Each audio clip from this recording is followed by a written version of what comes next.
انہوں نے اپنی زندگی میں 60 مرتبہ حج کیا تھا. کتنے مرتبہ؟ 60 مرتبہ انہوں نے حج کیا. جب آخری حج پر یہ پہنچے ہیں تو پہنچنے کے بعد انہوں نے کیا دیکھا کہ کعبے میں بہت بھیڑ ہے، مکے میں بھیڑ ہی بھیڑ، ساری گلیاں بھیڑ سے مرصع ہے. تو ان کے دل میں یہ خواہش پیدا ہوئی کہ کاش میں اپنے رب سے اس بارے میں استخارہ کروں اور میں جان جاؤں کہ اللہ نے اس بار کتنے لوگوں کا حج قبول کیا. تو وہ اسی رات وہ سو گئے. خواب میں انہوں نے کیا دیکھا کہ اللہ کی طرف سے ایک فرشتہ یہ آواز دے رہا ہے کہ اے مالک بن دینار،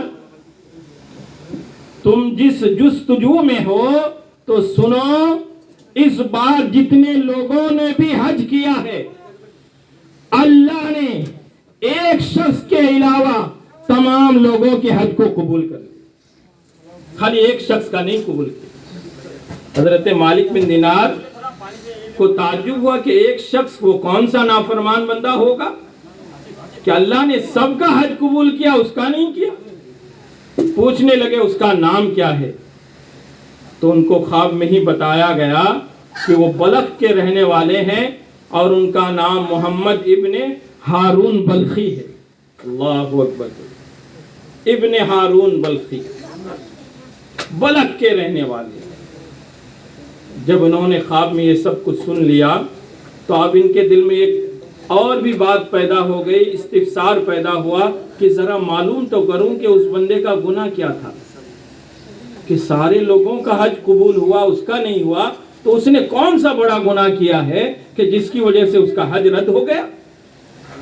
وہ چلے گئے مکے کی گلیوں میں تلاش کرنے لگے، کیونکہ وہاں پر بھی ابھی بھی ہندوستان والوں کا الگ ہوتا ہے، الگ حجرہ ہوتا ہے، الگ کمرہ ہوتا ہے، الگ بلڈنگ ہوتی ہے. پاکستان والوں کا الگ ہوتا ہے.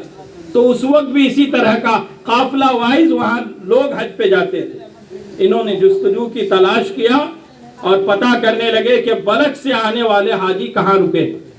چلے گئے ان کے پاس. معلوم ہوا کہ فلاں جگہ پر بلخ سے آنے والے جتنے حاجی ہیں وہاں ٹھہرے ہوئے ہیں. گئے، جانے کے بعد کہنے لگے کہ کیا تم لوگ بلخ سے آئے ہو؟ کہا کہ ہاں ہم لوگ بلخ سے آئے ہیں. پھر حضرت مالک بن دینار کہنے لگے کہ اچھا یہ بتاؤ کہ تم میں سے محمد ابن ہارون بلخی کون ہے؟ سارے لوگ کہنے لگے کہ وہ تو بہت بڑا متقی پرہیزگار آدمی ہے، بہت بڑا نمازی ہے، بہت بڑا عبادت گزار ہے، بہت بڑا اللہ کا خوف رکھنے والا ہے. حضرت مالک بن دینار کہنے لگے کہ اچھا مجھے اس کا ایڈریس دو، پتا دو کہ وہ کہاں رہتا ہے. کہنے لگے کہ فلاں پہاڑ کے اوپر چلے جائیں، آپ ان کو وہیں پائیں گے، کیونکہ انہوں نے اپنا مسکن وہیں بنا لیا. وہیں پر وہ اللہ کی عبادت کرتے رہتے ہیں، ذکر و اذکار کرتے رہتے ہیں، نمازیں پڑھتے رہتے ہیں. حضرت مالک بن دینار پہاڑ پر چلے گئے. جانے کے بعد انہوں نے کیا دیکھا کہ ایک شخص جن کا ایک ہاتھ کٹا ہوا، دایاں ہاتھ کٹا ہوا ہے اور اس ہاتھ میں ایک زنجیر لگی ہوئی ہے اور اس زنجیر کے ذریعے اس کا گلا بندھا ہوا اور وہ نماز میں اللہ کی عبادت کر رہا. جب وہ نماز سے فارغ ہوئے، ابن ہارون بلخی، مالک بن دینار نے سلام کیا تو فوراً ابن ہارون بلخی کہنے لگے کیا آپ مالک بن دینار ہیں؟ اللہ اکبر. اتنے بڑے ولی تھے، ان کو پتا چل گیا کہ ان کے پاس کون آیا. کیا آپ مالک بن دینار ہیں؟ کہا ہاں. کہا آپ اس لیے آئے ہیں نا کہ مجھے آپ بتائیں کہ میرا حج قبول نہیں ہوا ہے. اللہ اکبر کبیر. حضرت مالک بن دینار کو بہت تعجب ہوا کہ اتنے صاحب کشف ولی جو یہ بھی جانتے ہیں کہ میرا نام کیا ہے اور یہ بھی جانتے ہیں کہ میں کس مقصد سے آیا ہوں. اللہ اکبر کبیر. پھر وہ کہنے لگے کیا ابن ہارون بلخی، کیا ماجرا ہے، کیا معاملہ ہے کہ اللہ تعالیٰ آپ کا حج قبول نہیں کر رہا؟ انہوں نے کہا کہ ایک حج کی بات نہیں ہے، تقریباً میں 24 سال سے 24 حج کر چکا ہوں. اور ہر سال کوئی نہ کوئی بندہ آتا ہے اور مجھے آ کر اللہ کا یہ پیغام سناتا ہے کہ اے ہارون بلخی سب کا حج قبول ہوا، تمہارا حج قبول نہیں ہوا۔ 24 سال سے 24 حج ہو گئے، ایک بھی حج قبول نہیں۔ حضرت مالک بن دینار کو اور بھی تعجب ہوا، حیران ہو کر پوچھنے لگے کہ آپ اپنا گناہ تو بتائیں کہ کیا گناہ آپ نے کیا تھا، کون سی خطا آپ سے سرزد ہوئی کہ جس کی وجہ سے 24 سال کے 24 حج آپ کے رد ہو گئے۔ کہنے لگے دراصل معاملہ یہ ہے کہ جوانی کے جو ایام گزر رہے تھے، زندگی جوانی میں گزر رہی تھی تو میں بہت بڑا مالدار تھا، دولت مند تھا، صاحب ثروت تھا، دولت کی اتنی فراوانی تھی کہ میں دین و دنیا سے بے خبر ہو چکا تھا، شرابی بن چکا تھا، نشہ کا عادی بن چکا تھا، میں نشہ کرتا تھا، شراب پیتا تھا۔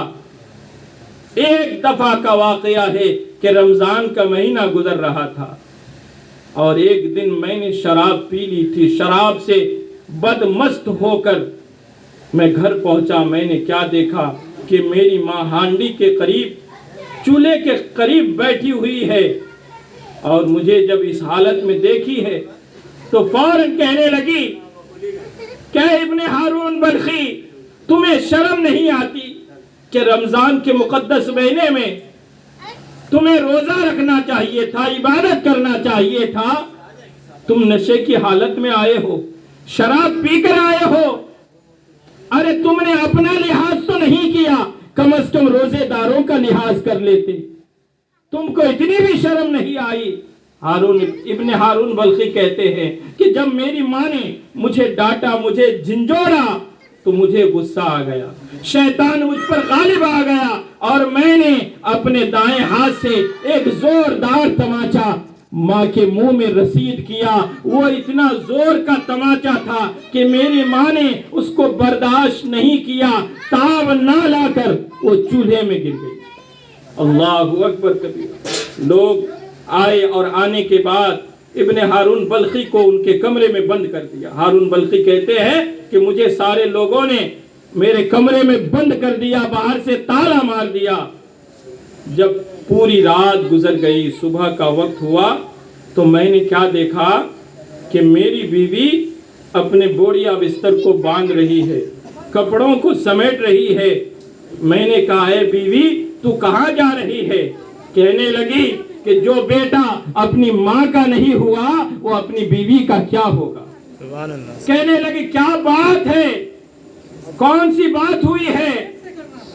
تو اس کی بیوی نے کہا کہ دراصل بات یہ ہے کہ تم نے جو اپنی ماں کو تماچا مارا تھا، تمہاری ماں چولہے میں گر گئی تھی اور اسی چولہے میں گر کر وہ جل کر کباب بن گئی، اس کا انتقال ہو گیا، وہ اس دنیا سے رخصت ہو گئی۔ جب تمہاری ماں رخصت ہو رہی تھی تو تمہاری ماں نے یہ کہا تھا کہ کچھ بھی ہو جائے میرے بیٹے کو میری موت کی خبر بھی نہیں دینا اور میرے چہرے کو بھی دیکھنے نہیں دینا۔ حضرات گرامی، حضرت ابن ہارون بلخی کہتے ہیں کہ جب میں نے سنا کہ میری وجہ سے میری ماں کا انتقال ہو گیا، نشے کی حالت میں تھا، مجھے کچھ پتا نہ تھا، تو میں اسی وقت کلہاڑی کو میں نے لیا اور جس ہاتھ سے میں نے اپنی ماں کو تماچا مارا تھا، فوراً اس ہاتھ کو میں نے پورے طور پر کاٹ دیا، اس ہاتھ کو اپنے جسم سے جدا کر دیا اور ایک گرم لوہے کو اس میں ڈال کر زنجیر بنائی اور اس کو گلے میں لٹکا لیا تاکہ لوگوں کو یہ پتا چلے کہ ایک ماں کے قاتل کی سزا کیا ہوتی ہے۔ چنانچہ ابن ہارون بلخی کہتے ہیں کہ میں نے اپنی پوری دولت اللہ کی راہ میں صدقہ کر دی، فقیروں میں تقسیم کر دیا، غریبوں میں تقسیم کر دیا، اپنے مال و دولت سب کچھ بیچ باچ کر اللہ کے راستے میں اللہ والوں کو دے دیا، اور اسی دن سے ابھی تک میں اللہ کی بارگاہ میں رو رو کر گریہ وزاری کر کے ہر سال حج بھی کرتا ہوں، نمازیں بھی پڑھتا ہوں، روزے بھی رکھتا ہوں اور اللہ سے رو رو کر دعائیں بھی کرتا ہوں کہ اللہ مجھے معاف فرما دے، لیکن 24 سال ہو گئے میرا رب مجھ سے ابھی تک راضی نہیں ہوا۔ اسی لیے آپ آئے ہیں اور مجھے یہ بات بتا رہے ہیں کہ میرا حج قبول نہیں۔ حضرت مالک بن دینار نے جب سنا ان کو بھی غصہ آیا کہ یہ ماں کا قاتل ہے، فوراً انہوں نے ایک تماچا رسید کر دیا، زوردار تماچا مارا اور کہنے لگے اے ابن ہارون بلخی، تمہاری سزا یہی ہے کہ تم یہی تڑپتے رہو، تمہارا گناہ کبھی معاف نہیں ہوگا، میں تمہارے لیے کبھی دعا نہیں کروں گا۔ حضرات گرامی، حضرت مالک بن دینار واپس آئے اور آنے کے بعد رات میں وہ سو گئے۔ جب رات میں سوئے تو ان کے خواب میں میرے آقا صلی اللہ علیہ وسلم تشریف لائے، میرے نبی تشریف لائے، اور لانے کے بعد نبی نے ارشاد فرمایا اے مالک بن دینار تم نے کیا کر دیا؟ کیا تم کو پتا نہیں کہ ابھی تک توبہ کا دروازہ کھلا ہے؟ وہ اللہ کی بارگاہ میں توبہ کر رہا ہے، استغفار کر رہا ہے، نمازیں پڑھ رہا ہے، تم اس کے حق میں دعا نہیں کیے، تم ایسے ہی واپس آ گئے؟ مالک بن دینار کہنے لگے یا رسول اللہ وہ تو ماں کا قاتل ہے، اس کی کیسے بخشش ہو سکتی ہے، اس کی کیسے مغفرت ہو سکتی ہے، اسی لیے میں نے دعا نہیں مانگی۔ میرے آقا فرماتے ہیں سنو، وہ ضرور گنہگار ہے، سیاہکار ہے، ماں کا قاتل ہے، یہ بات بھی سن لو اے مالک بن دینار، جس ماں کی وجہ سے اسے سزا مل رہی ہے، 24 حج اس کے رد ہو گئے ہیں، اللہ معاف نہیں کر رہا ہے، اللہ تعالیٰ بروز قیامت اسی ماں کے صدقے میں اس کی مغفرت فرمائے۔ سبحان اللہ۔ مالک بن دینار فرمانے لگے، عرض کرنے لگے یا رسول اللہ وہ کیسے؟ کہا جب میدان محشر قائم ہوگا، بروز قیامت سارے لوگ اکٹھا ہوں گے، تو اس کی ماں بھی اپنا مقدمہ لے کر رب کی بارگاہ میں پہنچے، عرض کرے گا اے بار الہ میرا بیٹا میرا قاتل ہے، تو انصاف فرما دے۔ اللہ تعالیٰ حکم فرمائے گا اے فرشتو یہ ماں کا قاتل ہے، اس کو اس کی ماں کی نظروں کے سامنے گھسیٹ کر جہنم میں ڈال۔ چنانچہ فرشتے اس کو گھسیٹ کر جہنم کی طرف لے جا رہے ہوں، وہ بار بار پلٹ پلٹ کر اپنی ماں کے چہرے کو دیکھ رہا ہوگا کہ ماں اب بھی معاف کر دے، ماں اب بھی معاف کر دے، مجھ سے انجانے میں غلطی ہوئی ہے۔ میرے آقا فرماتے ہیں جب وہ بار بار پلٹ کر اپنی ماں کے چہرے کو دیکھے گا تو اس کی ماں کو رحم آ جائے گا اور وہ عرض کرنے لگے گی اے بار الہ میں نے اپنے بیٹے کو معاف کر دیا ہے، تو بھی اسے معاف فرما دے۔ سبحان اللہ۔ چنانچہ اس ماں کی شفاعت اس نافرمان بیٹے کے حق میں قبول ہوگی اور ماں کی وجہ سے وہ جہنم سے بچ کر جنت میں داخل ہو۔ سبحان اللہ۔ حضرات گرامی